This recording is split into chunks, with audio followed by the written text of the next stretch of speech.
The Sunflower County Jail jutted off the east side of the courthouse, an old wing of crumbling red bricks that was an architectural eyesore and looked incapable of holding any serious felons. I'd been inside once before, and I knew it wasn't a place of sunshine and light. Maybe that was what depressed me when I saw Lee sitting on the blue-ticked mattress. She'd always been a creature of the sun and of action, her red hair flaming and her green eyes burning. The woman in the cell had not heard us approach, and her posture registered defeat. Coleman hesitated a moment and then stepped back several feet. "Eulalee," I said softly, wanting to alert her to my approach. She instantly straightened, once again becoming the undefeatable Viking princess, the slender girl who turned her back on inheriting a fortune to follow her dream. "I knew you'd come, Sarah Booth. I don't have any money, and I know a private investigator costs a good bit. But once I'm out of here, there's money coming down the road. By next year, Avenger will be bringing in the stud feeds that will put Swift Level in the black." She hesitated a split second. "Can you wait?" Her green eyes held worry and resignation.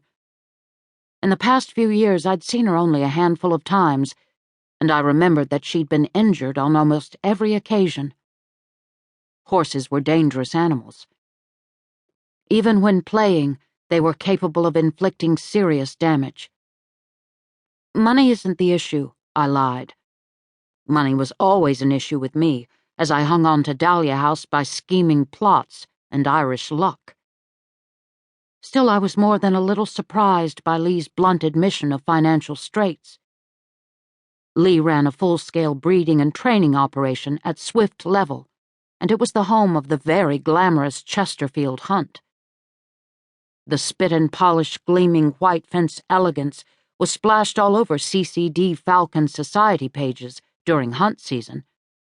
There were fox hunts, elaborate hunt breakfasts, hunt balls, hunt blessings, all requiring boodles of money. "Money isn't the problem here," Coleman said. He was at my side, and he spoke to me, not Lee. "The trouble is that Lee's confessed. You can't help her, Sarah Booth, as long as she insists that she killed him." Lee looked at him, a long look that held regret and sorrow and sympathy. "I'd like to speak with Sarah Booth alone," she said. "Talk to her, Lee, then shut up, and get a lawyer. A good one. Boyd Harkey might—" "No lawyer. I can manage this myself. Sarah Booth is all I need. If she'll help me, I'll be okay." Coleman's left eyebrow arched up half an inch, and spoke volumes of his opinion on that. He said nothing, just turned and left the jail. Lee and I were alone. "I've made a real mess of things," she said. With Coleman gone, she relaxed her shoulders, and I saw how thin she'd become. She had always been lean, but her body was now so sharply defined that it looked as if her shoulder blades might cut through her blouse. "You want to tell me about it?" "There's not much to tell. Not much that will make a difference. Right now my concern is for Kip." She bit her lip hard enough to whiten it, and it was sheer willpower that dammed her tears. "I'm worried about her. Will you look out for her until I get out? It's a lot to ask, I know. She's a difficult child. She's smart. Sometimes I think she's too smart. And she's been through a lot. Way too much for a child her age.